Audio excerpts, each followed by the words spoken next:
Very good morning बच्चों, आप सभी को स्वागत है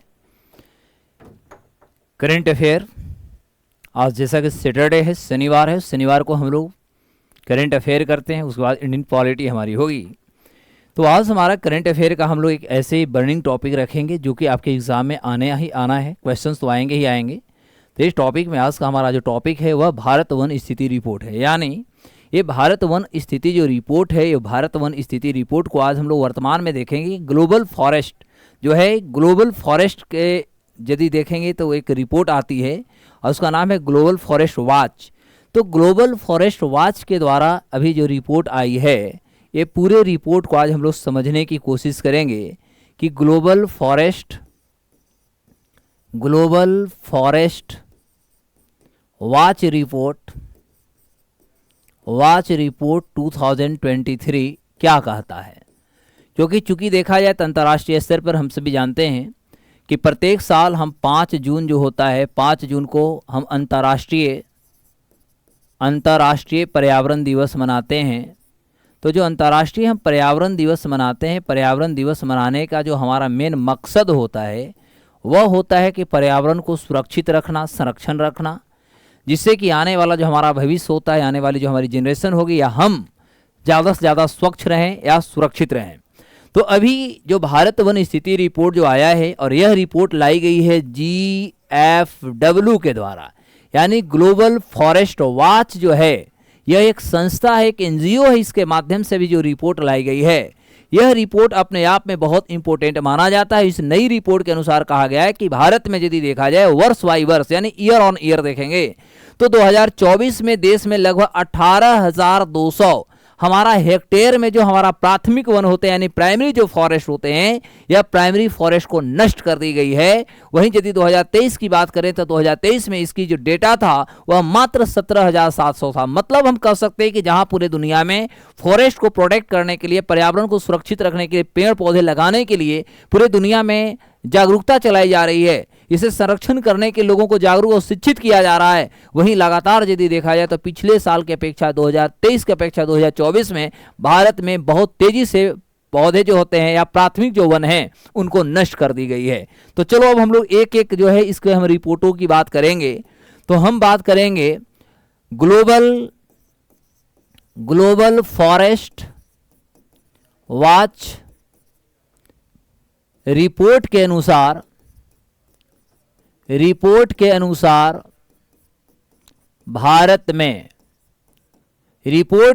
भारत में पॉइंट नंबर 1 आप रखेंगे। रिपोर्ट के अनुसार भारत में लगभग देखिएगा तो आप कहेंगे कि 2024 में प्राथमिक यानी प्राथमिक वन लगभग मोटा मोटी अकॉर्डिंग टू हम रिपोर्ट की बात करें तो कह सकते हैं 18,200 हेक्टेयर नष्ट किए गए। वहीं यदि हम 2023 की रिपोर्टों की बात करें तो 2023 में यह 17,000 लगभग 100 आप देखिएगा तो 17,000 लगभग 700 जो था, 700 हेक्टेयर प्राथमिक वन नष्ट हुए थे। तो अब मोटा मोटी तौर पर देखा जाए तो इतने पर्यावरण को हम जागरूक करने के बावजूद पिछले साल से अभी का यदि देखा जाए तो ओवरऑल हम कह सकते हैं लगभग 500 जो हमारा हेक्टेयर है, ये लगभग 500 हेक्टेयर का हमारा प्राथमिक जो वन है, ये प्राथमिक वन हम कहेंगे नष्ट में लगभग वृद्धि की गई है, या कह सकते हैं कि इसमें ज़्यादा देखने को मिला है। तो यह एक हमारे लिए, आपके लिए एक चुनौती हो सकती है। तो आपसे यदि एग्जाम में डायरेक्ट पूछता है कि जो अंतर्राष्ट्रीय स्तर पे हमारा ग्लोबल फॉरेस्ट जो वॉच रिपोर्ट आई है, इस रिपोर्ट के अनुसार भारत में जो है पिछले साल के अपेक्षा इस साल यानी 2023 की अपेक्षा 2024 में कितना हमारा पौधा को और नष्ट किया गया है, तो यह लगभग 500 हेक्टेयर में जो था यह प्राथमिक पौधे को हमारा नष्ट कर दिया गया है। Is it clear? अब हम प्राथमिक वन कहते हैं क्या है? प्राथमिक वन नष्ट जो होते हैं ये सबसे पहले यदि देखा जाए तो तत्कालीन हम यदि अपने इंडिया की रिपोर्टों की बात करें तो रिपोर्ट के अनुसार 2002 से लेकर के यदि हम 2024 की बात करें तो 2002 से 2024 के बीच हम कहेंगे कि भारत में जो था हम कहेंगे भारत के कुल लगभग 3,48,000 3,48,000 आप देखेंगे हेक्टेयर जो था इसमें हमारा आर्द्र प्राथमिक वन को नष्ट किए गए हैं। लगभग कितना? 3,48,000 जो क्षेत्र था या हेक्टेयर कह सकते हैं, हेक्टेयर में हमारा ओवरऑल हम कह आर्द्र, आर्द्र का मतलब होता है सालों भर जो गीला होता है या सालों भर कह सकते हैं पानी उसमें पड़ा होते हैं। तो ऐसे पौधे जो हैं लगभग प्राथमिक वन जो थे हुए हमारे नष्ट हुए हैं। तो आप इस रिपोर्ट के अनुसार ही आप करेंगे according to this report, according to this report यानी इस रिपोर्ट के अनुसार 2022 से लेकर के 2024 तक लगभग 3,48,000, ठीक है, 3,48,000 हेक्टेयर में आर्द्र प्राथमिक वन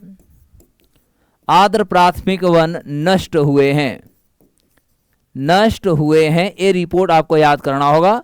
तो यदि डेटा आपसे पूछता है कितना, तो ये 3,48,000 हेक्टेयर में जो है वह भी हमारा कौन सा है? तो आर्द्र वन है। और यह आर्द्र वन लगभग 2022 से लेकर के 2024 2 साल के अंदर में देखा जाए तो ये हमारा पौधा जो है भारत में नष्ट किए गए हैं। और यह हमारा आपसे क्वेश्चन ये भी कुछ पूछा जा सकता है। तो इस आधार पर हम कह सकते हैं कि जो नष्ट हुए हैं टोटल जो हमारा वन है यानी देश का टोटल जो फॉरेस्ट है, टोटल फॉरेस्ट का लगभग आप कह सकते हैं कि यह 5.4% माना जाता है, 5.4%। तो यहाँ डेटा वाइज आप कह सकते हैं कि कुल वनों का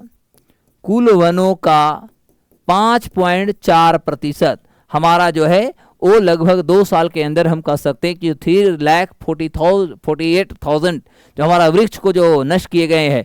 जबकि इसी अवधि में आप देखिएगा तो दौरान हम भारत के कुल वृक्ष आवरण की बात किया जाए तो कुल वृक्ष आवरण का जो नुकसान हुई है वो लगभग हम कह सकते हैं कि 15% हुआ है।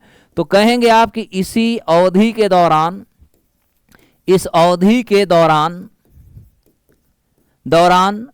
भारत में कुल वनावरण भी कह सकते हैं या कुल हमारे पास जो पौधे होते हैं इस पे भी आप कह सकते हैं। तो हम कह सकते हैं कुल वृक्ष आवरण का 15% यानी 15% नष्ट किए गए हैं। अब क्वेश्चन होगा कि सर लगातार हमारे यहाँ जो पौधा है, पौधों को जो नष्ट किया जा रहा है या कह सकते हैं पौधा को लेकर के पूरे दुनिया में हम विभिन्न प्रकार के परियोजना ला रहे हैं, फिर भी ये चुनौतियां क्यों बनी है? कि बार उसके पीछे रीजन है क्या कि हम बहुत तेजी से शहरीकरण यानी जो हमारा अर्बनाइजेशन होता है, हम शहरीकरण की ओर बहुत तेजी से बढ़ रहे हैं, इंडस्ट्रियलाइजेशन की ओर बहुत तेजी से बढ़ रहे हैं। और ये सारे चुनौतियां जो है जो हम कहीं ना कहीं पौधा जो रोपण न करके हम पौधा को काटने की हर संभव कोशिश कर रहे हैं, तो ये हमारा चुनौती है। तो इस तरह से हम कह सकते हैं, इस रिपोर्टों के अनुसार आप ये कह सकते हैं कि 2001 से लेकर के 2024 के बीच हमारा असम भारत का पहला ऐसा राज्य है जहां पर सबसे ज्यादा आप कहिएगा कि हमारा कुल वृक्ष आवरण जो था उसको नुकसान पहुंचाई गई है। और इस तरह से यदि देखेंगे तो सबसे ज्यादा असम में लगभग 3.4 लाख हेक्टेयर वृक्ष जो है आच्छादन का नुकसान पहुंचाया गया है। तो लगभग 2001 से 2024 के बीच, यहां पर लिखता हूं 2001 से 2024 के बीच सर्वाधिक वनाच्छादन का नुकसान लगभग 3.4 लाख हेक्टेयर असम में नष्ट किए गए हैं। देखो ये सारे आपसे जो होता है डायरेक्ट आपसे एग्जाम में रिपोर्ट क्वेश्चन बेस्ड पूछेगा। तो यदि आपसे पूछ दिया जाता है कि इस दौरान यदि 2001 से लेकर के 2024 के डेटा को बात करें, यानी मोटा मोटी 23 साल में सबसे ज्यादा भारत में यदि पौधा नष्ट कर दिए गए हैं, तो वह आपका राज्य का नाम जो है वो असम है। और असम का जो कुल हम कह सकते हैं वन क्षेत्र है उसका यदि टोटल का यदि देखा जाए तो हम सर्वाधिक 3.4 लाख हम हेक्टेयर की बात कर रहा हूं। 3.4 लाख हेक्टेयर जो है वह पौधा वनाच्छादन जो है यानी फॉरेस्ट जो हमारा डेंस इलाका है यह सबसे ज्यादा नष्ट यदि किया गया है तो आपका असम में की गई है। और असम से भी संबंधित आपसे इस तरह से क्वेश्चन पूछे ही जाएंगे क्योंकि ये नॉर्थ ईस्ट का हमारा राज्य होता है, तो ये चीजों को याद। अब आपसे क्वेश्चन हो सकता है कि सर प्राथमिक वन किसको कहते हैं, जो आपने प्राइमरी फॉरेस्ट सर बता रहे हैं, ये प्राइमरी फॉरेस्ट होता क्या है? तो देखो वैसे प्राइमरी फॉरेस्ट जो होते हैं वैसे पौधे को कहते हैं जो घने होते हैं, पुराने होते हैं, या कह सकते हैं कि जो प्राकृतिक वर्षा वन होते हैं, यानी उनको कोई रोपता नहीं है, उस पौधा को कोई लगाता नहीं है, बल्कि हम कह सकते हैं प्राकृतिक रूप से नेचुरल जो होते हैं वो जन्म लेते हैं, नेचुरल कहीं ना कहीं पैदा हो जाते हैं। वैसे पौधे जो होते हैं वैसे पौधे को हम प्राथमिक वन कहते हैं। और इस तरह से सबसे ज्यादा इस तरह के पौधे को नष्ट जो की गई है वह असम में की गई, 3.4 लाख हेक्टेयर में इसको खत्म की गई है। तो एक लाइन आप यहां पर ऐड कर ले सकते हैं कि प्राथमिक वन क्या होता है, फिर मैं आगे बात करूंगा। आज बड़े बड़े अच्छे टॉपिक पढ़ने वाले हैं। तो प्राथमिक वन का मतलब कह सकते हैं कि वैसे वन, ग्रीन में लिखता हूं क्योंकि हम पौधा के टॉपिक पढ़ा रहे हैं इसलिए उसी को करेंगे। तो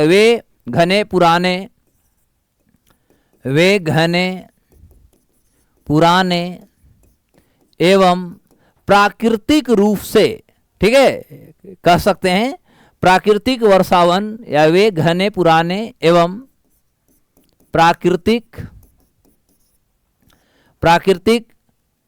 वर्षावन होते हैं जो सेल्फ यानी स्वयं प्रकृति में उत्पन्न होते हैं। तो वैसे जो पौधे होते हैं उसे हम प्राइमरी फॉरेस्ट या कह सकते हैं कि इसे हम प्राथमिक वन कहते हैं। और इस तरह से जो प्राथमिक वन की जो संख्या रही ये रही। अब संयुक्त राष्ट्र जो FAO का भी रिपोर्ट इस पर आया, दुनिया के बहुत सारे संस्थाओं जो हैं वो संस्था भी इस पर रिपोर्ट जारी की। लेकिन इससे पहले हम लोग एक काम करेंगे कि जो ग्लोबल हम लोग फॉरेस्ट वॉच की बात कर रहे हैं, पहले आप ग्लोबल फॉरेस्ट वॉच की बात कर लो, उसके बाद हम आगे बात करेंगे। तो ग्लोबल फॉरेस्ट जो हमारा वॉच होता है ये आखिर है क्या? तो ग्लोबल फॉरेस्ट वॉच जिसकी हम रिपोर्ट की बात कर रहे हैं, तो देखिए ये अंतर्राष्ट्रीय स्तर पर यदि देखा जाए तो ग्लोबल फॉरेस्ट जो वॉच है ये पूरे दुनिया में इसकी जो स्थापना हुआ था, इसकी स्थापना 1997 में हुआ था, यानी इसकी स्थापना 1997 में हुई थी। और ये 97 में जो स्थापना हुई एक्चुअली संयुक्त राष्ट्र जो हमारी होती है, तो हम कह सकते हैं कि पूरे विश्व में यानी विश्व संसाधन जो हमारा संस्थान होता है, तो आप कह सकते हैं विश्व संसाधन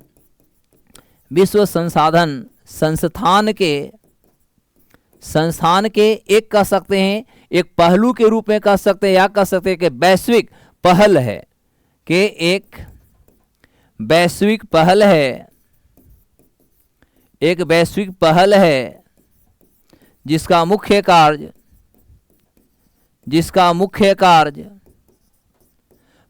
प्रकृति और पर्यावरण जो होते हैं उसे सुरक्षित करना, ठीक है, जिसका मुख्य कार्य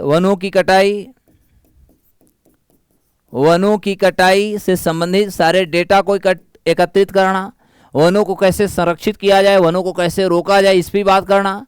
तो वनों की कटाई, वनों की आप कह सकते हैं स्थिति, या वनों के लेकर के जो डिजिटल हमारी एक डेटा होती है, तो आवरण आदि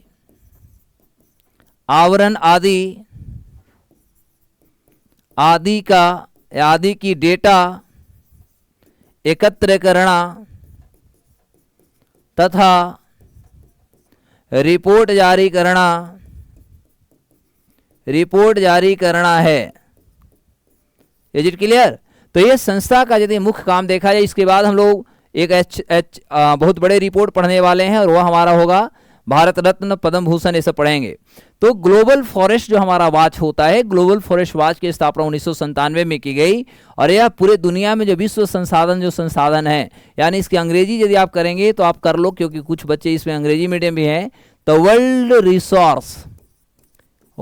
रिसोर्स हमारा जो इंस्टीट्यूट है, तो वर्ल्ड रिसोर्स इंस्टीट्यूट के अंतर्गत यह हमारा एक ग्लोबल कह सकते हैं इनिशिएटिव होता है। ग्लोबल हमारा जो होती है एक पहल होती है, और इसका मुख्य जो काम होता है, जो दुनिया में जो पौधों की कटाई होती है, वनों की जो हमारा एक स्टेट होता है, स्थिति होता है, उनका जो कह सकते हैं कवरिंग जो एरिया होता है, ये सभी से रिलेटेड जो कि डेटा होता है, डेटा को एकत्रित करना और समय समय पर कह सकते हैं कि इससे रिलेटेड जो डेटा को बताना जो होता है, इसका मुख्य रूप से काम देखने को मिलता है। इज इट क्लियर और नॉट?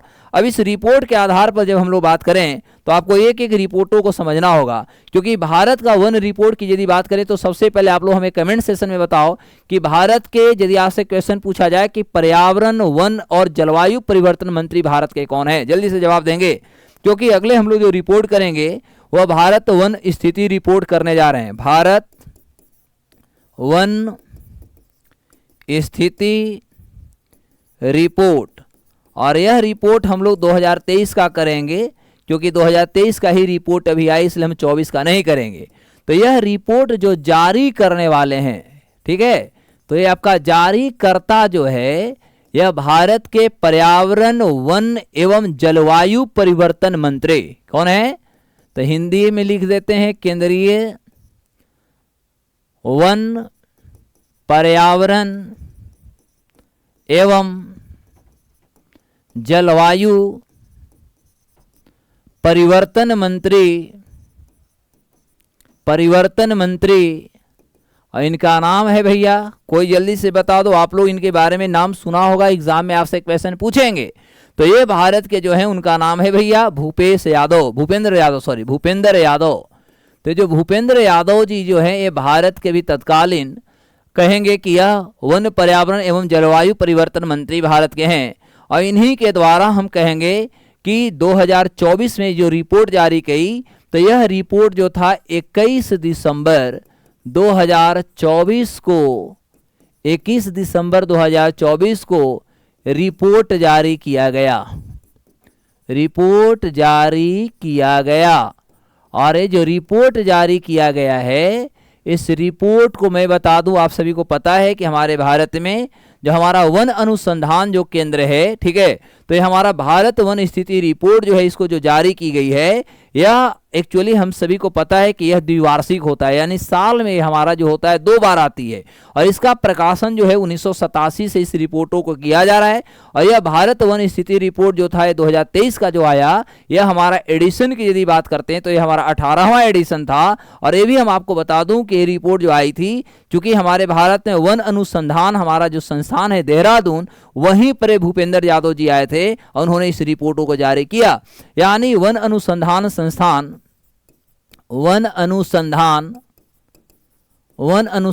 संस्थान आपका देहरादून में है, और यहीं पर, देहरादून का मतलब उत्तराखंड, ठीक है, और यहीं पर भूपेंद्र यादव जो हैं इस रिपोर्टों को जारी किए।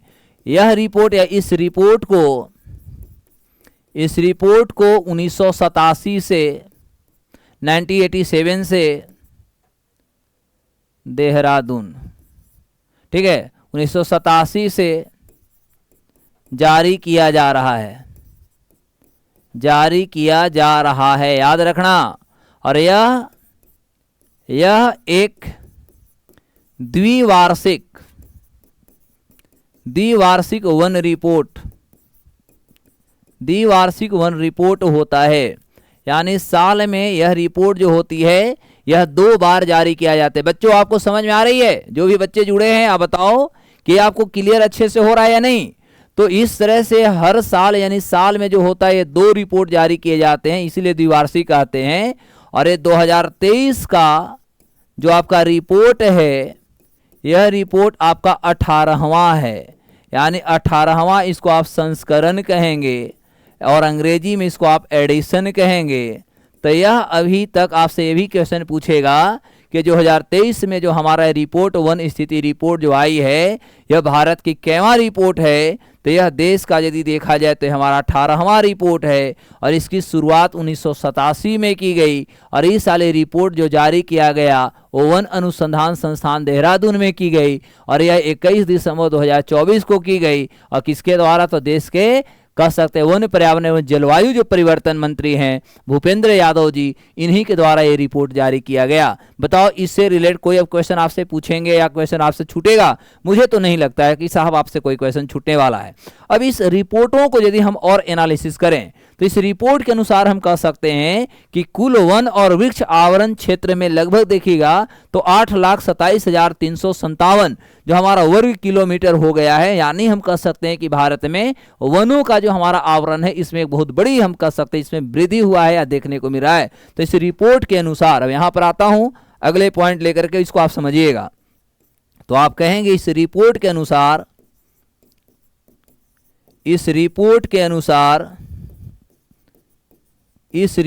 अनुसार पूरे भारत की मैं बात कर रहा हूं, देश के अंदर में बात कर रहा हूं, ठीक है। तो इस रिपोर्ट के अनुसार यदि हम देखें तो कुल वन और वृक्ष आवरण, कुल वन और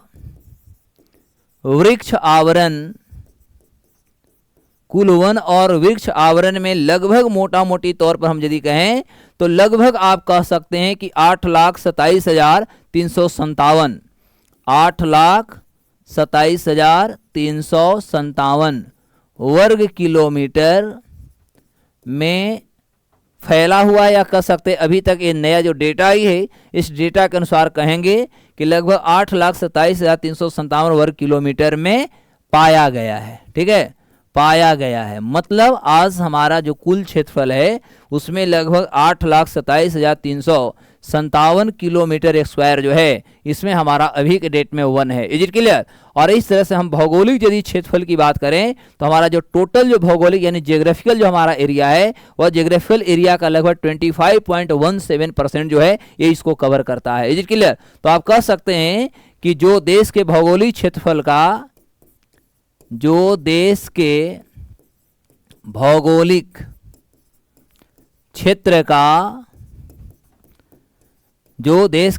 क्षेत्र का लगभग कहेंगे कि 25.17% है। तो देखो डायरेक्ट आपसे एग्जाम में क्वेश्चन पूछेगा, इसलिए आप इसमें किसी प्रकार का कोई आप एक्सक्यूज मत करना भैया। तो 25.17% जो होगा ये हमारा कुल वन क्षेत्र का या भारत का जो भी हमारा जियोग्राफिकल जो एरिया है, तो देश का कुल जियोग्राफिकल एरिया का लगभग 25.17% जो होगा वह हमारे देश में भी जो होता है वन और वन आवरण पाया जाता है। जो कि यदि हम कुल एरिया की बात करें तो हम कह सकते हैं 8,27,357 वर्ग किलोमीटर में हमारा यहाँ जो है वन पाए जाते हैं, या कह सकते हैं कि इसकी जो एरिया है बहुत तेजी से बढ़ रही हुई है। अब इस रिपोर्टों के अनुसार देखा जाए तो ये तो हमारे पूरे की बात हो गई। अब यदि आपसे ये पूछा जाए कि वहीं वनावरण का क्षेत्रफल की बात किया जाए, ये तो हमारे जो हुआ वन एवं वृक्ष की हम बात कर रहे हैं ना। यदि आपसे वनावरण की बात करता है तो आप जवाब में क्या दोगे? तो यहाँ सबको क्लियर हो गया। अब यदि हम वनावरण की बात करें तो आपसे पूछा जाएगा कि देश में वनावरण का कितना हो गया, तो वनावरण देखिएगा तो लगभग 7,15,000 लगभग 343 वर्ग किलोमीटर में हमारे भारत में कुल वनावरण है, ठीक है। और इस तरह से हम कहेंगे कि यह जो है हमारा कुल जो वृक्ष होती है, तो हम ये भी कह सकते हैं जबकि वृक्ष आवरण का क्षेत्रफल देखा जाए तो हमारे भारत में से टोटल परसेंटेज देखिएगा तो लगभग 21.76% हो जाएगा। और कुल हमारा वृक्ष आवरण का क्षेत्रफल 1,12,014 स्क्वायर वर्ग किलोमीटर होता है, जो का कुल का लगभग 3.41% हो जाती है। तो आप कहें इसको आप अपने भाषा में भी आप लिख सकते हैं, वहीं वनावरण का क्षेत्रफल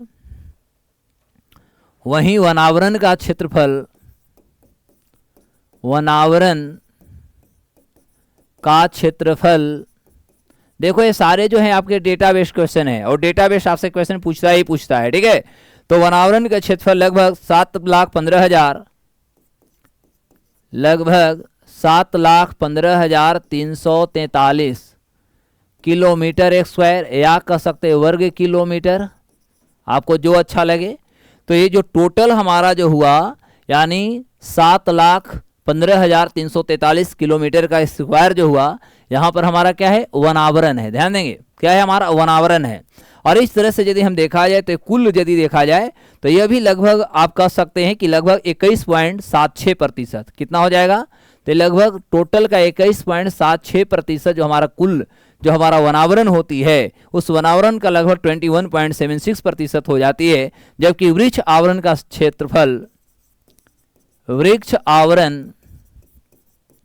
वृक्ष आवरण का यदि हम क्षेत्रफल की बात करें तो भारत में वृक्ष आवरण वन क्षेत्रफल जो होता है 1,12,000 लगभग 1,12,000 लगभग 14 किलोमीटर स्क्वायर है। और इसका यदि आप परसेंटेज की यदि बात करते हैं तो कुल जो हमारा वनावरण है इसका लगभग 3.41% जो होगा ये पाया जाता है। तो ये दोनों डेटा जो होगा आपको याद कर जानी हो, जिससे कि आपका कोई भी एग्जाम जब भी होने वाला होगा, इस एग्जाम में क्वेश्चन यदि पूछता है तो आप आराम से इसको जवाब दे दोगे। ठीक है, तो ये आपको टोटल की टोटल आपको डेटा और ये आपका जो परसेंटेज जो मैं दे रहा हूँ परसेंटेज भी आपको याद कर लेनी है। Is it clear? आप लोग बोलेंगे कि हाँ सर या ना सर, बोलो भैया समझ में आ रही है या नहीं। तो यह टोटल का हमारा 3.41% जो होगा होगी। अच्छा, अब क्वेश्चन कभी कभी ये भी पूछ दिया जाता है कि 2021 की तुलना में हमारे वहाँ आवरण में हमारे कमी हुई या वृद्धि हुई। तो देखो 2021 की तुलना में यदि अभी की हम बात करें तो लगभग हम कह सकते हैं कि भारत में लगभग 1445 यानी 1445 वर्ग किलोमीटर जो है इसमें हमारा जो है वृक्ष और कह सकते हैं वन आवरण जो है इसमें हमारा वृद्धि हुआ है। ठीक है, तो आप लिखना चाहें तो कह सकते हैं 2021 की तुलना में 2021 के तुलना में पौधा व वनावरण में लगभग 1445 वर्ग किलोमीटर 1445 वर्ग किलोमीटर यानी किलोमीटर स्क्वायर में वृद्धि हुआ है। कितना? डायरेक्ट एग्जाम के लिए याद करेंगे, लगभग 1445 वर्ग किलोमीटर में जो है हमारी वृद्धि हुई है। ये सारे आपसे एग्जाम में एकदम फैक्चुअल ही क्वेश्चन पूछे जाते हैं। तो ये जो वृद्धि हुई इसमें हम कह सकते हैं वनावरण की यदि बात करें तो हम कहेंगे कि इसमें वनावरण लगभग देखिएगा तो 1445 किलोमीटर जो है इसमें 156 किलोमीटर जो स्क्वायर होगा। 156 किलोमीटर के स्क्वायर में आपका जो है वनावरण पाया जाता है। उसके अलावा यदि देखा जाए तो वृक्ष आवरण यदि देखेंगे तो इसमें आपका लगभग वृक्ष आवरण जो होगा ये टोटल 1400 आपका 45 जो किलोमीटर स्क्वायर है उसमें से आप घटाइएगा तो लगभग 1289 किलोमीटर जो स्क्वायर है ये हमारा वृद्धि हुई। मतलब हम कह सकते हैं ओवरऑल हम कहेंगे कि भारत में 2021 से अभी तक देखा जाए तो वनावरण में लगभग 156 किलोमीटर स्क्वायर की वृद्धि हुई है। वहीं वृक्ष आवरण की बात किया जाए तो 1289 किलोमीटर स्क्वायर की हमारी वृद्धि हुई है। तो ये सारे आपको रिपोर्ट एक एक करके जारी करेगा, एक एक आपको रिपोर्टों को याद रखना होगा। इज इट क्लियर और नॉट? तो ये सारे रिपोर्टों को आप याद रखेंगे। अब आपसे एक दो चार क्वेश्चन और भी पूछे जाते हैं कि वनावरण में सबसे ज़्यादा कहाँ है, कम कहाँ है ना। तो इस तरह से भी क्वेश्चन पूछे जाते हैं। तो मुझे लगता है कि वो सारे रिपोर्ट जो होगा वो आप देख भी लेंगे या तो हम आपको PDF के फॉर्म में दे देंगे जिससे कि आपको ये सारी डेटा याद हो जाएगी। Is it clear? बोलो भैया हाँ या ना में जवाब दो। यहाँ तक क्लियर है या नहीं? जल्दी से बोला जाए। Is it clear?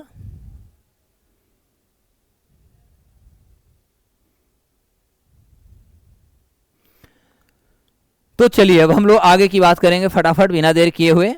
ठीक है, अब चलो नेक्स्ट रिपोर्टों की बात करेंगे। नेक्स्ट रिपोर्ट जो हमारी होगी उसमें हम लोग डायरेक्ट क्वेश्चन की ओर आगे बढ़ने की कोशिश ही करेंगे।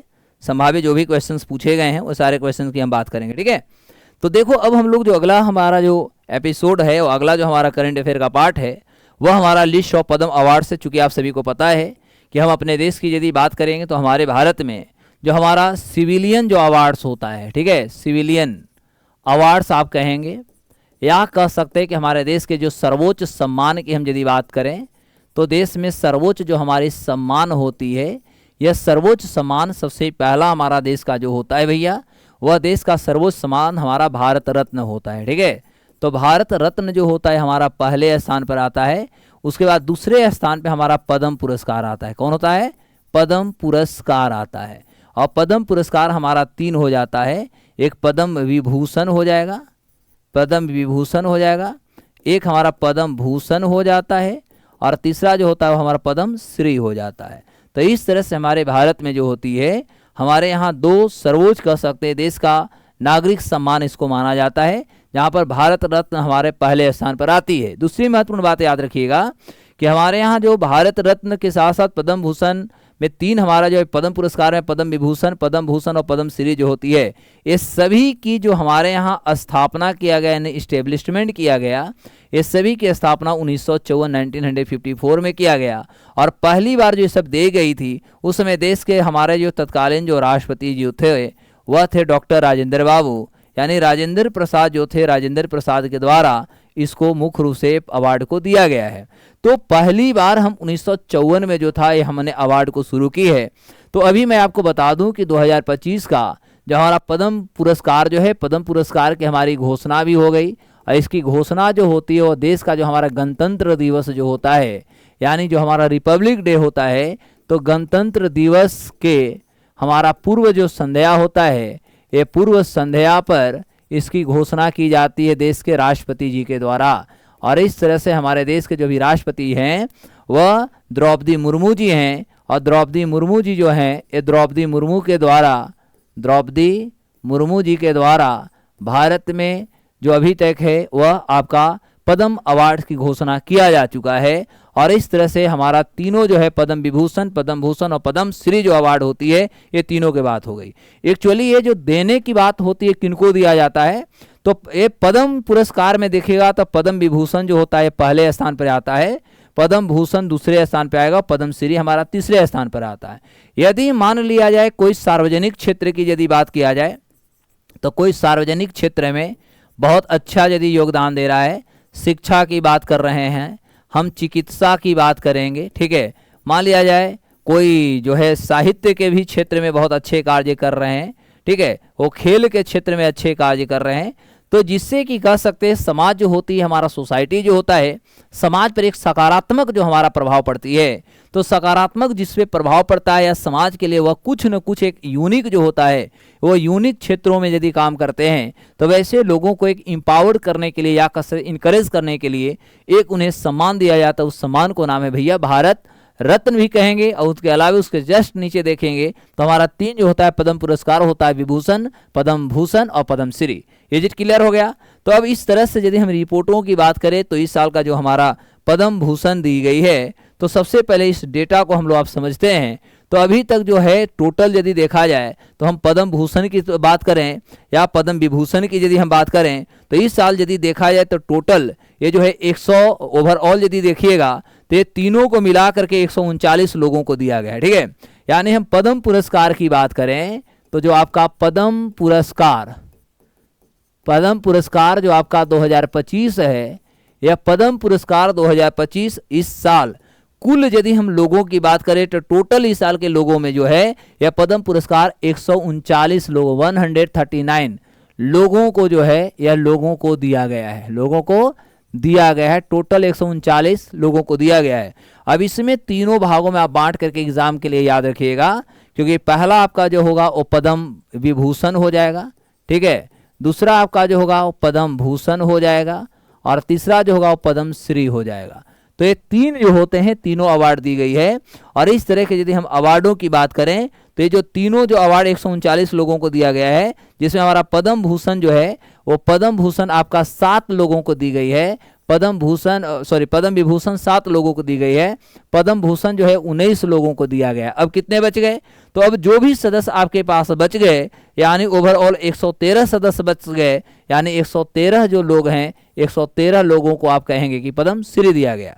दूसरी महत्वपूर्ण बात याद रखना है कि पद्म श्री या पद्म भूषण जो दी गई है, यह मुख्य रूप से हमने बताया कि इसकी जो शुरुआत हुई यानी इसकी स्थापना जो किया गया यह 1954 में 1954 में इस पद्म पुरस्कार यानी पद्म जो पुरस्कार होती है, इस पुरस्कार के मुख्य रूप से शुरुआत किया गया था 1954 में किया गया। अब डायरेक्ट हम 2025 की हम रिपोर्टों की बात करें तो देखो 2025 का जो रिपोर्ट है तो एक तरफ हम रखते हैं कि कौन कौन लोगों को मिला। तो हमारा पहला जो हम बात करेंगे वो हमारा होगा पद्म विभूषण, यानी पद्म पुरस्कार में सबसे सर्वोच्च जो पद्म होता है पद्म भूषण। और 2025 का जब हम रिपोर्ट की बात करेंगे तो इसमें 7 लोगों को जो है पद्म पुरस्कार में पद्म विभूषण दिया गया, जिसमें एक तरफ हमारा पद्म पुरस्कार विजेता के लोग होंगे और उनका यहाँ पर जो हमारा होगा कार्य क्षेत्र होगा, जिसको आप मैदान कह सकते हैं। और ये हमारा होता है कि वो किस राज्य से आते हैं, ठीक है, राज्य से और कहीं कहीं देश से, क्योंकि दुनिया के अन्य देश के लोगों को भी कभी कभी हम दे देते हैं। तो इस साल का जो हमारा रिपोर्ट है, पहला जो नाम आता है दुबूर नागेश्वर रेड्डी जी का आता है। क्या नाम है? दुबूर नागेश्वर रेड्डी। और ये मेडिसिन के क्षेत्र में इनको दिया गया, यानी मेडिसिन का मतलब कह सकते हैं चिकित्सा का क्षेत्र है, इनका चिकित्सा यानी मेडिसिन के क्षेत्र में दिया गया, और ये तेलंगाना राज्य से आते हैं। दूसरा नाम आपका है न्यायमूर्ति, यानी हमारे यहाँ के रिटायर्ड एक जज हैं जिनका नाम है JS खेहर, यानी JS खेहर यानी जगदीश सिंह खेहर, भारत का CGI भी रह चुके हैं, भारत का पूर्व कह सकते हैं न्याय सेवानिवृत्त न्यायमूर्ति रह चुके हैं। और इनका क्षेत्र जो होगा सार्वजनिक क्षेत्र होगा, और ये चंडीगढ़ से आते हैं, इनको दी गई है। तीसरा नाम है श्रीमती कुमुदिनी रजनीकांत लाखिया जी, और रजनीकांत लाखिया जो है इनका आर्ट यानी कला, और ये गुजरात से आते हैं। चौथा नाम आता है जो वह है लक्ष्मी नारायण सुब्रमण्यम जी, और लक्ष्मी नारायण जो सुब्रमण्यम हैं इनका भी आर्ट है क्षेत्र, एक कर्नाटक से आते हैं। अगला पांचवा नाम जो आता है MT वासुदेवन नायर आते हैं, जिनको मरणोपरांत का मतलब होता है पोस्थुमसली। क्या होता है? पोस्थुमसली, यानी इनको पोस्थुमसली जो है इनको ये अवार्ड दी गई है, और ये साहित्य और शिक्षा यानी एजुकेशन और लिटरेचर के क्षेत्र में मिला, और एक केरला से आते हैं। अगला नाम है ओसामू सुजुकी, इनको भी दिया गया है, एक्चुअली ये जापान से आते हैं, और ये व्यापार और उद्योग के लिए दिया गया, क्योंकि जापान की कंपनी भारत में आपने सुना होगा सुजुकी है ना, तो मारुति सुजुकी के नाम सुना होगा, तो उसका ये हेड रहे, तो इनको मिलेगा। उसके बाद एकमात्र बिहार से यदि बात किया जाए तो पद्म विभूषण की बात करें तो पद्म विभूषण बिहार से एकमात्र देखेंगे तो लोक गायिका थी, ठीक है। और बिहार के लोक गायिका जो रही हैं, ये बिहार की लोक गायिका श्रीमती शारदा सिन्हा के नाम सुना होगा।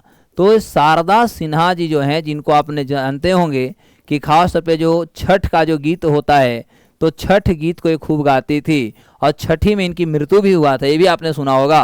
तो शारदा सिन्हा जी को मिला, और शारदा सिन्हा जी को भी मरणोपरांत मिला है। कैसे? तो मरणोपरांत मिला है, मतलब कहेंगे इनको भी पोस्थुमसली ही मिला है। और इनका जो क्षेत्र था, इनका कला था, क्योंकि बिहार का इन्हें बिहार के कोकिला भी कहा जाता है, याद रखना, बिहार के कोकिला कहा जाता है, क्योंकि इनकी जो संगीत था, जो स्वर था, छठ गीत अंतर्राष्ट्रीय स्तर तक पहुंच बनी है। तो एकमात्र बिहार के जो है शारदा सिन्हा जी हैं, और शारदा सिन्हा जी को जो है वह आपका पद्म विभूषण दिया गया है। तो अब देखो क्वेश्चन क्या पूछेगा, आपसे क्वेश्चन पूछे जाएंगे कि कितने लोगों को मरणोपरांत मिला है। तो देखेंगे तो मरणोपरांत यदि देखा जाए तो हम कह सकते हैं कि पद्म विभूषण जो है भैया, ये पद्म विभूषण में 3 लोगों को, कितने? 3 लोगों को जो है वह मरणोपरांत जो है, ये मरणोपरांत पद्म विभूषण दी गई। पहला नाम क्या है? तो पहला तो मान लिया जाए कि बिहार से आप शारदा सिन्हा जी को ले लीजिएगा। उसके बाद दूगो नाम जो आता है, एक जापान से और एक केरला से हैं। तो जापान वाले जो हैं ओसामू सुजुकी जी हैं, और एक MT वासुदेवन नायर जी जो हैं ये आपका केरला से हैं। तो 3 टोटल 7 लोगों में 3 लोग ऐसे हैं जो जिनको पोस्थुमसली दिया गया है, यानी आप कह सकते हैं कि उनके मृत्यु होने के बाद उनको यह अवार्ड सुपुर्द किया गया है। इज इट क्लियर और नॉट? तो ये आपको एग्जाम के लिए बहुत याद होगा। ऐसे हम बात करता हूँ कि पद्म श्री जो होगा इसमें 113 लोगों को हम नहीं कराएंगे, मेन 2-4-10 लोगों को कराएंगे। आप इसको आप नेट से देख सकते हो। ऐसे 113 लोगों का एग्जाम में पूछता भी नहीं है। और राज्य स्पेसिफिक जब आप एग्जाम देते हैं तो स्टेट स्पेसिफिक क्वेश्चन आती है कि कौन सी राज्य, जैसे हमने यहाँ पर फोकस कर दिया कि बिहार से जो है वो शारदा सिन्हा है, क्योंकि जो बच्चे बिहार से एग्जाम देंगे तो बिहार में कोई भी एग्जाम होगा तो डायरेक्ट ये पूछा जाएगा कि बिहार से एकमात्र कौन ऐसे थे जिन्हें पद्म विभूषण 2025 दिया गया। समझ में आ गई? तो इसीलिए आपको ये जानना बहुत जरूरी था, तो इसलिए मैंने इस पे फोकस भी कर दिया। आगे बात करता हूं। अगला यदि क्वेश्चन आप देखा जाए, भाई कोई जुड़े हैं तो बताना चाहिए कि हाँ सर या ना सर। सब लोग बाद में देखता है वीडियो। क्लास करो भाई, क्लास आप लोग ज्वाइन लिए हो, एडमिशन लिए हो तो क्लास करो, बाद में वीडियो मत देखो। अब देखा जाए तो पद्म भूषण की बात किया जाए, ये हमारा दूसरे रैंक पर आता है। तो जब पद्म भूषण जो होता है, ध्यान देंगे, तो जो हमारा पद्म भूषण जो होता है, यह पद्म भूषण 2025 का जो रिपोर्ट है, यह मुख्य रूप से पद्म भूषण जो है यह आपका 19 लोगों को दिया गया है। कितने? यह 19 लोगों को दिया गया है, ठीक है। और जो 19 हमारे एकदम पद्म भूषण में है वो हैं कौन? इसमें यदि बिहार से होगा तो उसमें हम फोकस करेंगे, लेकिन इसमें बिहार तो होगा ही होगा, इसमें डाउट नहीं, क्योंकि सुशील मोदी की यदि बात किया जाए तो सुशील मोदी जी को भी मरणोपरांत पद्म भूषण दिया गया है, ठीक है।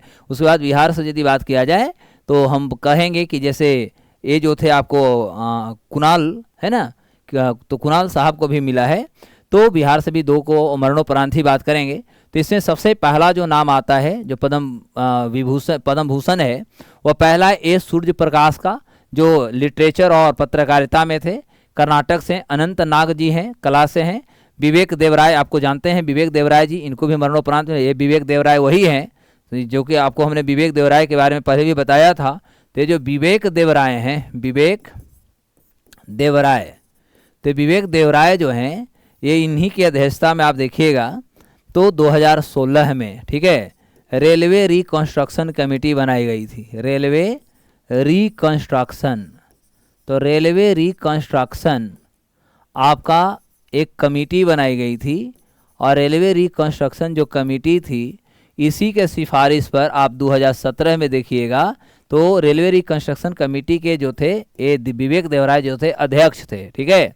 और इन्हीं की अध्यक्षता में अंतिम रूप से इन्होंने भारत सरकार को इन्होंने अपना रिकमेंडेशन दिया, और रिकमेंडेशन देने के बाद 2017 में आपने देखा कि जो हमारा रेलवे बजट जो था, इस रेलवे बजट को हमारा जो आम बजट थी, इस आम बजट में इसे विलय कर दिया गया। क्या किया गया? विलय कर दिया गया। तो ये आपके लिए बहुत इम्पोर्टेंट होंगे। और विवेक देवराय जो थे वो नीति आयोग यदि देखिएगा तो ये नीति आयोग के एक परमानेंट यानी अस्थाई आप कहेंगे, तो ये एक अस्थाई सदस्य थे, और इन्हीं की अध्यक्षता में रेलवे रिकंस्ट्रक्शन कमेटी का निर्माण किया गया था। तो विवेक देवराय साहब जो हैं इनको मरणोपरांत, क्योंकि इनकी मृत्यु होने के बाद इसको ये अवार्ड मिला है, तो ये जो थे विवेक देवराय साहब जो हैं इनको ये अवार्ड दिया जा चुका है, ठीक है। देन आफ्टर यदि देखिएगा बाबू लोग, तो और नाम की बात करें तो जतिन गोस्वामी हैं, इनको भी कला के क्षेत्र में दिया गया, असम से आते हैं। उसके बाद जोश चाको प्रियापुरम है, ये मेडिसिन में आते हैं, केरल से। कैलाश नाथ दीक्षित हैं, इनका पुरातत्व विभाग रहा है, एनसीटी दिल्ली से आते हैं। मनोहर जोशी के नाम सुना होगा, मरणोपरांत इनको भी मिला है, मनोहर जोशी जी को, और ये जो थे महाराष्ट्र से आते थे, सार्वजनिक मामलों के मंत्री थे। नेक्स्ट आपका जो नाम आता है वो नल्ली कुपुस्वामी चेट्टी, जो व्यापार और उद्योग तमिलनाडु से आते हैं। नंदमुरी बालकृष्णन जो हैं ये भी तेलुगु फिल्म में भी आते हैं, अभिनेता भी थे, आंध्रा से आते हैं। PR श्रीजेश खेल हॉकी केरल से आते हैं। पंकज पटेल व्यापार उद्योग गुजरात से आते हैं। पंकज उदास जो हैं ये मरणोपरांत इनको मिला है, और एक गजल गायक थे, अभी जल्दी में इनका पिछले साल 2024 में मृत्यु हुआ है। राम बहादुर राय जी जो हैं इनका कहेंगे कि लिटरेचर एजुकेशन के साथ साथ आप कहेंगे कि इनका जो था पत्रकारिता था यानी जर्नलिज्म से मिला, उत्तर प्रदेश से थे। साध्वी तंभरा यदि देखा जाए ये भी उत्तर प्रदेश से सामाजिक कार्यकर्ता यानी ये पॉलिटिक्स में भी आती हैं। अजीत कुमार जी हैं कला के क्षेत्र से आते हैं, ठीक है। और उसके अलावा यदि देखा जाए तो शेखर कपूर जी हैं फिल्म निर्देशक यानी डायरेक्टर रह चुके हैं, महाराष्ट्र हैं।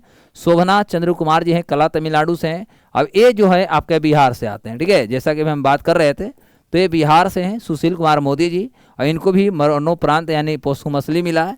और ये पूर्व यदि देखा जाए तो पूर्व बिहार के उप मुख्यमंत्री कहेंगे, ये पूर्व उप मुख्यमंत्री भी रह चुके हैं, और बिहार के जो है वित्त मंत्री भी संभाल रहे थे, ठीक है।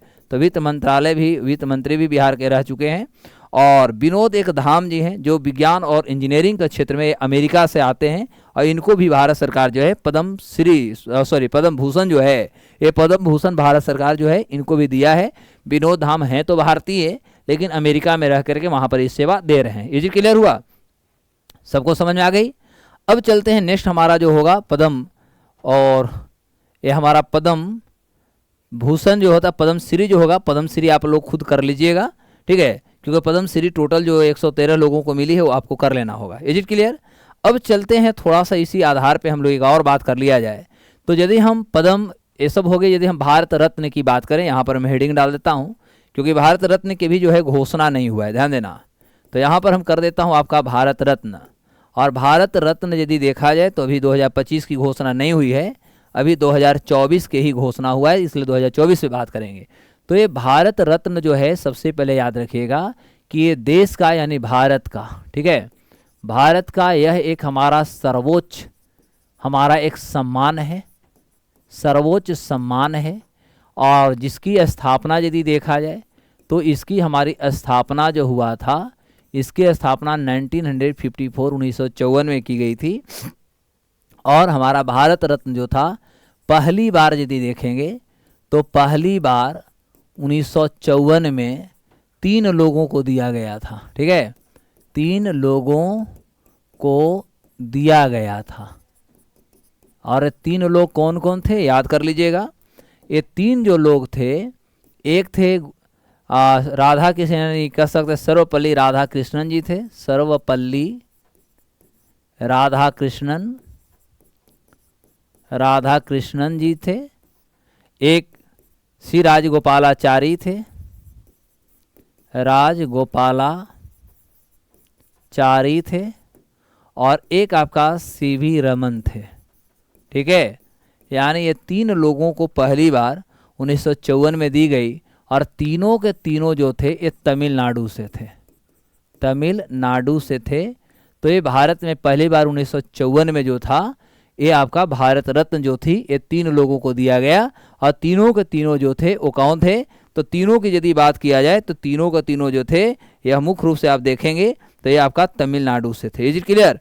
अब यदि इस आधार पर यदि बात किया जाए तो आगे की भी हम बात करेंगे। तो अब होता है कि जो हमारा 1954 में जो इसकी स्थापना किया गया, ठीक है, तो 1954 से दिया गया। अब थोड़ा सा हम पहले करंट बता देता हूँ, फिर हम इस पर लंबी इतिहास बताऊंगा। तो देखो, वहीं यदि हम 2024 की बात किया जाए तो 2024 में 5 लोगों को, कितने, 5 लोगों को जो है दिया गया, भारत रत्न दिया गया।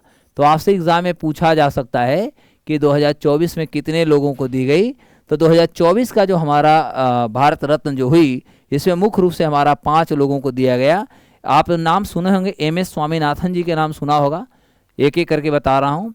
MS स्वामीनाथन, स्वामीनाथन, इनके सभी के बारे में थोड़ा डिस्कस दूंगा। ठीक है, दूसरी बात यदि देखा जाए तो MS स्वामीनाथन के बाद आप देखेंगे तो एक आपका चौधरी चरण थे। ठीक है, तो जो चौधरी चरण सिंह जो थे, ये चौधरी चरण जी को दिया गया। चौधरी चरण सिंह भी कहीं मिलेगा, कहीं चौधरी चरण ही मिल जाएंगे, लेकिन चौधरी चरण सिंह ही आप कर लीजिएगा। ठीक है, क्योंकि पूरा इनका जो नाम था चौधरी चरण सिंह ही नाम था।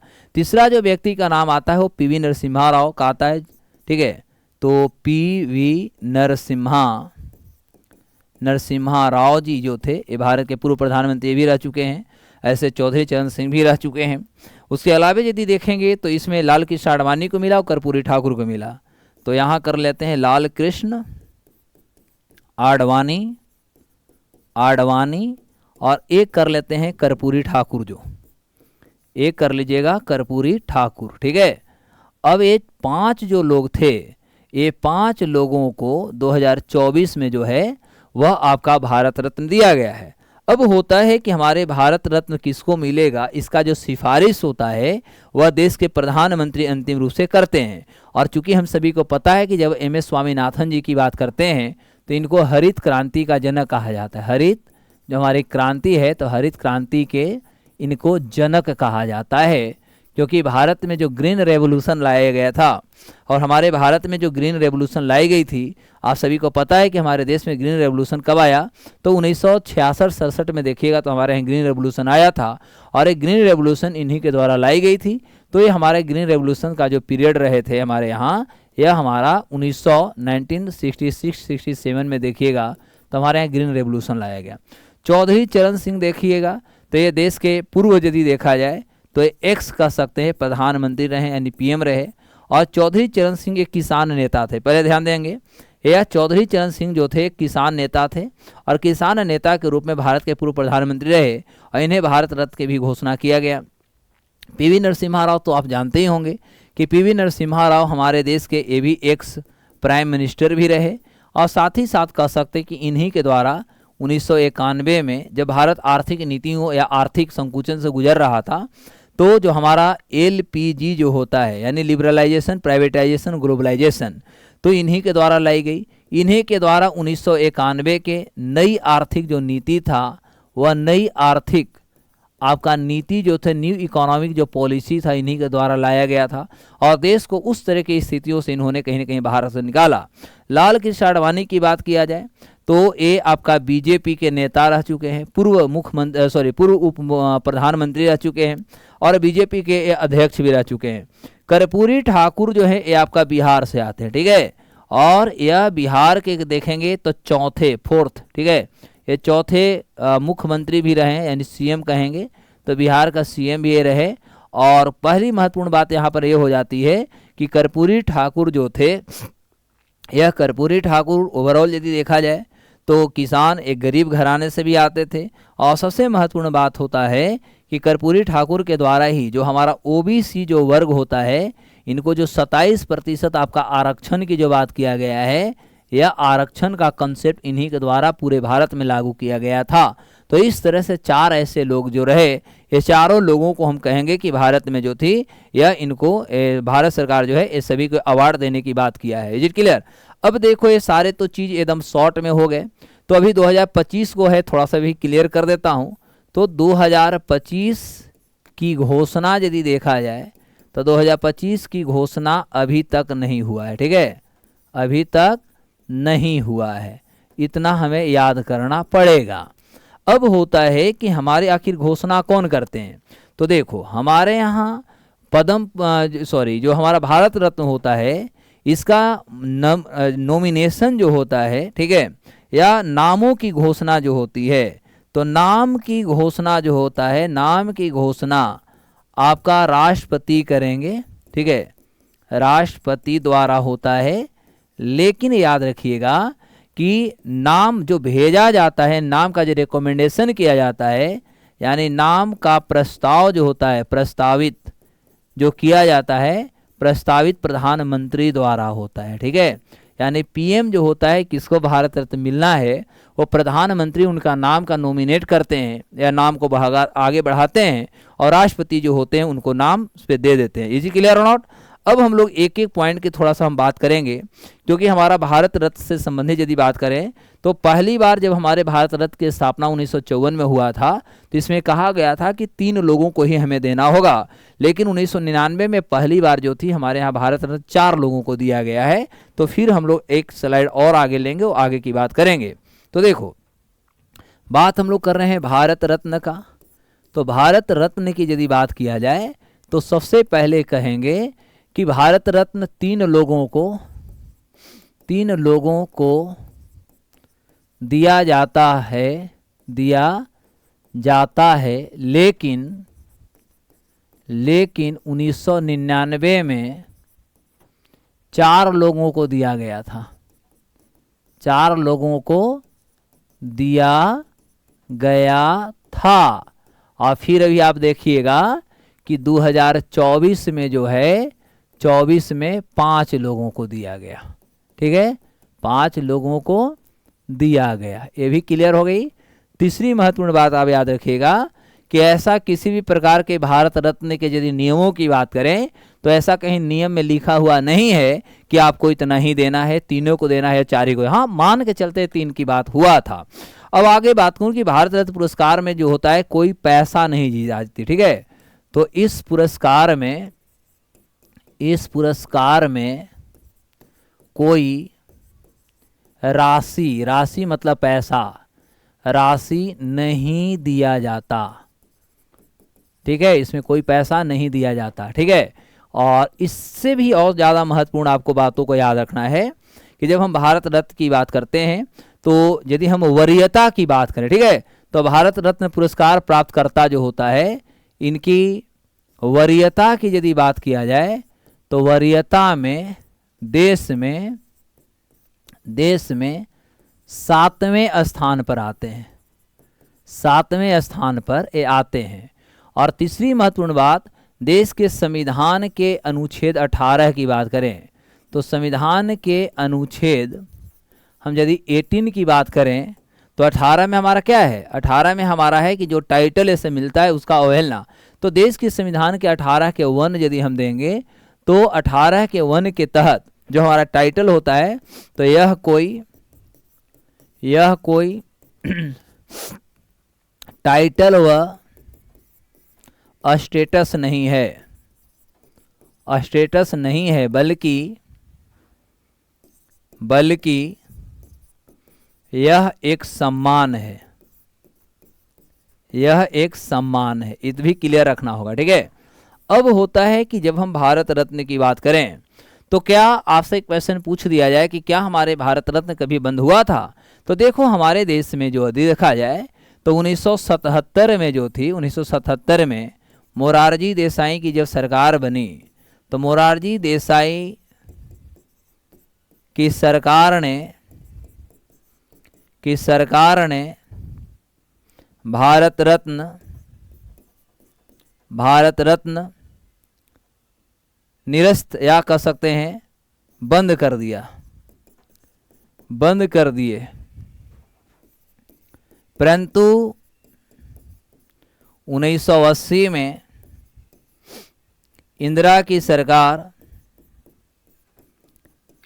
गांधी की सरकार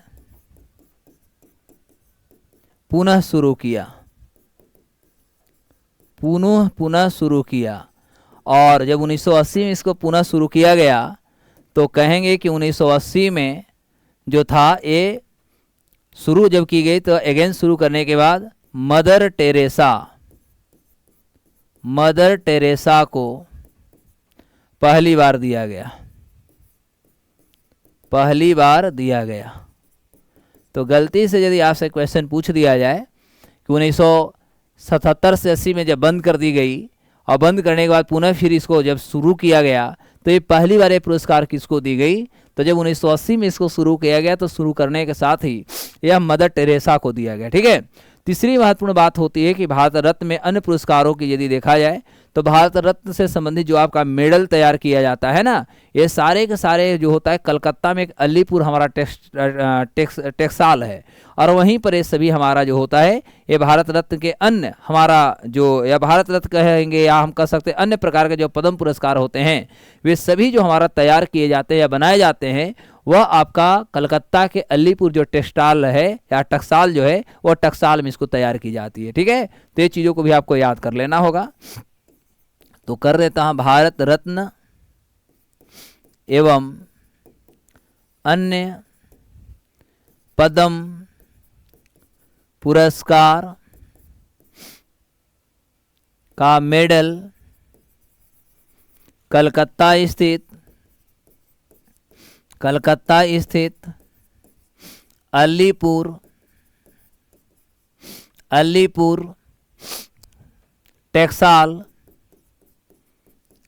टेक्सटाइल में बनाया जाता है।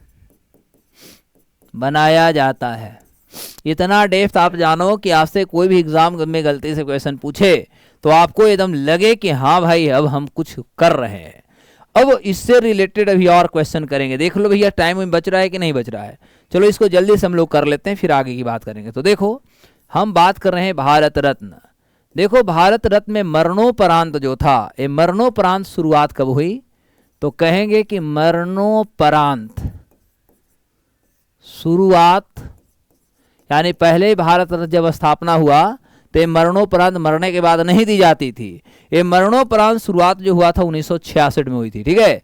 तो मरणोपरांत शुरुआत 1966 में किया गया और जब 1966 में की गई तो पहली बार ये मरणोपरांत जो पुरस्कार थी यह खास तौर पे जो शास्त्री जी जो थे भारत के, तो हम कह सकते हैं मरणोपरांत पहली बार जो था ये लाल बहादुर शास्त्री जी को जो है यह मरणोपरांत पुरस्कार दिया गया था। तो पहली बार लाल बहादुर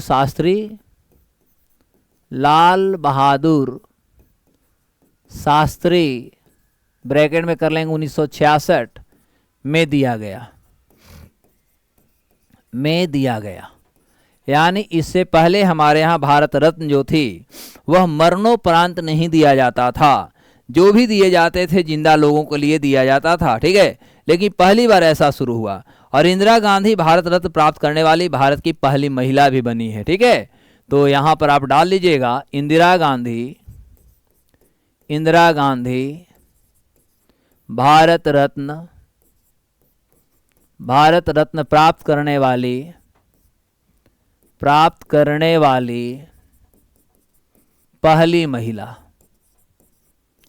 पहली महिला देश में बनी है। तीसरी महत्वपूर्ण बात यदि देखा जाए, क्योंकि ये सारे जो है आपका स्टैटिक क्वेश्चन आपसे पूछे जाएंगे, ठीक है।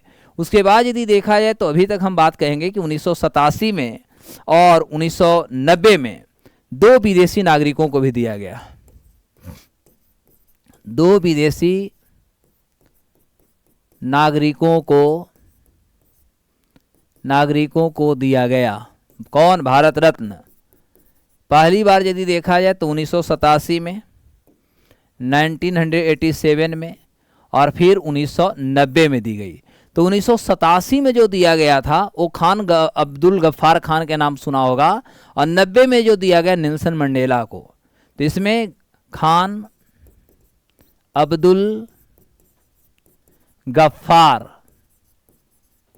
खान को दिया गया।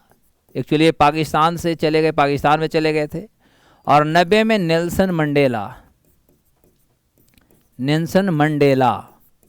और ये आपका साउथ अफ्रीका से थे, जहाँ पर कह सकते हैं रंग भेद की नीति पर इन्होंने लड़ाई कर रहे थे। इस तरह से जो हुआ भारत में दी गई पहली बार यदि देखा जाए। उसके अलावा हम कह सकते हैं कि भारत में एक बार और घटना घटती, ऐसे करेंगे, ऐसे प्रधानमंत्री, ऐसे पीएम रहते हुए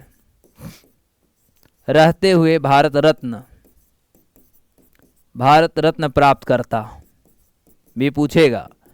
तो देखो भारत में प्रधानमंत्री, क्योंकि प्रधानमंत्री ही अपना नाम अपने भेज दिए थे कि भैया हमें भी भारत रत्न मिलना चाहिए। जब वो प्रधानमंत्री थे तो उन्होंने अपना नाम खुद ही भेज दिया कि हमें भी भारत रत्न आप दे दीजिए। और इस तरह से यदि देखेंगे तो इसमें जवाहरलाल नेहरू और इंदिरा गांधी जी का नाम प्रथम रूप से आता है, यानी इंदिरा और जवाहरलाल नेहरू और इंदिरा, ये दोनों प्रधानमंत्री रहते हुए इन्होंने अपना नाम कभी आगे बढ़ाए थे कि भाई हमें भी भारत रत्न आप दे दीजिए, और इन्होंने भारत रत्न को प्राप्त कर लिया था, ठीक है। और उसके बाद मैं आपको बता दूं कि ऐसे भी घटनाएं घटी है। जैसे 1997 की बात करें तो आप 1997 में देखोगे तो 1997 में सुभाष चंद्र बोस जो थे, तो हम कहेंगे कि सुभाष चंद्र बोस का नाम का घोषणा हुआ था। नाम घोषणा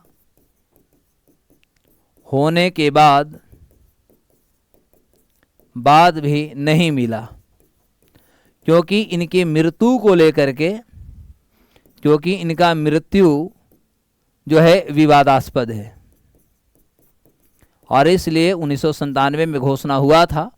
लेकिन घोषणा होने के बाद 1997 में इनको नहीं दिया गया, क्योंकि इनके मृत्यु को लेकर के किसी भी प्रकार के अभी तक एक क्लियरेंस नहीं है कि इनकी मृत्यु कब हुई थी या क्या हुआ था, ठीक है। तो इस तरह से आपको भारत रत्न से संबंधित बहुत सारे आपसे क्वेश्चन पूछे जा सकते हैं। आप इसे आराम से सारे क्वेश्चन को आप सोल्व करेंगे तो मुझे लगता है कि यहाँ तक आप सभी को क्लियर हो गया होगा। फिर अब हम लोग इंडियन पॉलिटी की बात करें, ठीक है बाबू लोग। तो all the best, thank you.